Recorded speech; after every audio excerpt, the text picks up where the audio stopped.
Pourquoi le surdoué peut ne pas passer à l'action?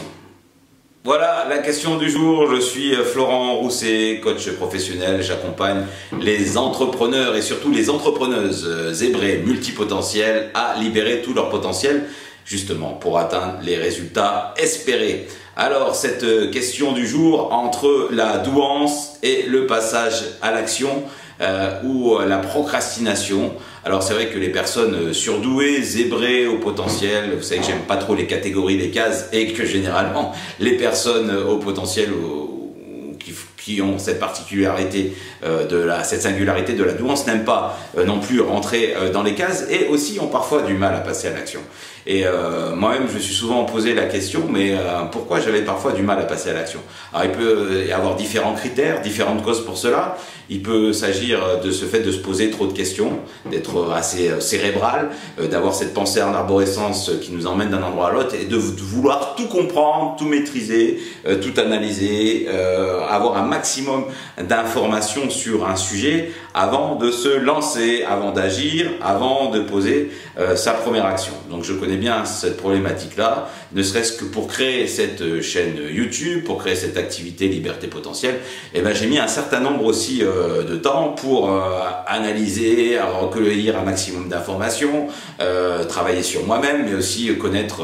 tout ce que pouvait connaître la science, lire un tas de livres, voir un tas de reportages, interviews, rencontrer pas mal de personnes, donc amasser tout un tas d'informations avant de lancer cette activité spécifique et avant de créer ma chaîne YouTube. Ça a été pareil, j'ai dû me faire accompagner et puis à vouloir tout maîtriser de A à Z, donc avoir le contrôle et la connaissance complète avant de passer à l'action. Donc là c'est une difficulté, même si l'accumulation de ces connaissances, ces questionnements peut être un passage à l'action, mais les difficultés à agir avant de penser et de rentrer par cette case de la connaissance. Ça peut être une des raisons. Une des autres raisons, ça peut être aussi un manque de confiance en soi. Voilà, un manque d'estime de soi-même, parce que la confiance et l'estime de soi est fortement liée. Et donc la difficulté, eh bien, de passer à l'action parce qu'on ne croit pas à sa capacité à pouvoir agir, à pouvoir avoir des résultats, à pouvoir arriver au but que l'on souhaite atteindre. Et souvent, c'est l'une des difficultés principales qui nous empêche de passer à l'action. Et parfois, cette manque de confiance ou d'estime de soi est corrélé au fait de la peur du regard des autres. Qu'est-ce que les autres vont penser si j'agis de telle manière, si je passe à l'action, si je me montre au grand jour, si je révèle ma vulnérabilité, si dans mes préoccupations et dans les personnes que j'accompagne, c'est libérer tous mes potentiels, si je me montre avec tous mes talents, avec tous mes potentiels, avec toutes mes ressources, avec tous mes savoir-faire, tous mes centres d'intérêt, avec aussi ma partie vulnérable, avec mon histoire, qu'est-ce que les autres vont penser de moi? Qu'est-ce qu'ils vont dire de moi? Comment ils vont me juger? Et pour une personne qui peut être aussi dans la douance, mais aussi dans l'hypersensibilité, ou comme je suis une personne très très empathique,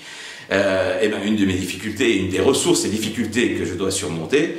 c'est celle effectivement du retour que vont me faire les autres, parce qu'un empathique, il a besoin d'être aimé, il a besoin d'être considéré, il a besoin d'être reconnu, il a besoin qu'on l'aime pour ce qu'il est, mais qu'on l'aime aussi pour ce qu'il fait. Et le regard des autres, et ben parfois si on est vraiment sensible et qu'on y accorde de l'importance, et ben ça peut nous figer littéralement et nous donner des difficultés à passer à l'action. On peut être au point mort et avoir des difficultés à enclencher la première pour faire ce fameux premier pas. Donc la peur du regard des autres peut être une des difficultés à passer à l'action. Une des autres causes que j'ai identifiées qui pourrait nous indiquer qu'un zébré, un haut potentiel, un surdoué aurait du mal à passer à l'action, c'est aussi la lassitude que l'on a lorsque l'on découvre un domaine, la lassitude que l'on peut avoir lorsque l'on est installé dans un domaine d'activité, dans des processus qu'on connaît bien, ou lorsque l'on a aussi acquis tout un tas de connaissances au niveau d'un sujet et on veut lancer une nouvelle activité, un nouveau projet, on s'est informé, on a recherché de l'information et on a cette capacité à rechercher de l'information de manière très très rapide et très très abondante dans un minimum de temps, puis qu'une fois qu'on a fait le tour du sujet, qu'on voulait passer à l'action, lancer cette activité, lancer ce projet-là, et ben finalement on s'en trouve désintéressé, on n'a plus forcément la motivation, ça nous stimule plus assez, plus forcément l'envie, et du coup on n'est pas passé à l'action, alors qu'une personne entre guillemets lambda qui pense différemment aurait peut-être agi, expérimenté, découvert des choses, poussé cette activité un peu plus loin au fil du temps en expérimentant et aurait déjà passé à l'action, même si l'expérience aurait fait qu'à bout d'un moment, eh ben, elle abandonne cette activité, elle abandonne ce chemin qu'elle a initié. Mais en tout cas, elle serait passée à l'action. Donc ça peut être aussi une des causes, cette lassitude et cette perte d'intérêt très très vite et ce besoin d'être hyper stimulé intellectuellement qui ferait qu'on ne passerait pas forcément à l'action. Une autre aussi singularité qui peut être liée à la douance, c'est cette dispersion en fait. Voilà, cette pensée en arborescence, cette capacité à faire des parallèles entre une chose et puis une autre, à passer d'une pensée à une autre pensée, d'un projet à un autre, ferait que on aurait cette difficulté, et vous vous retrouvez peut-être dans cette situation-là, à porter votre attention sur une chose à la fois, à être focus, et du coup à être très très centré, très très focalisé sur l'objectif et le résultat que vous voulez atteindre, et du coup sur les actions à mettre en place. Donc voilà, ces différentes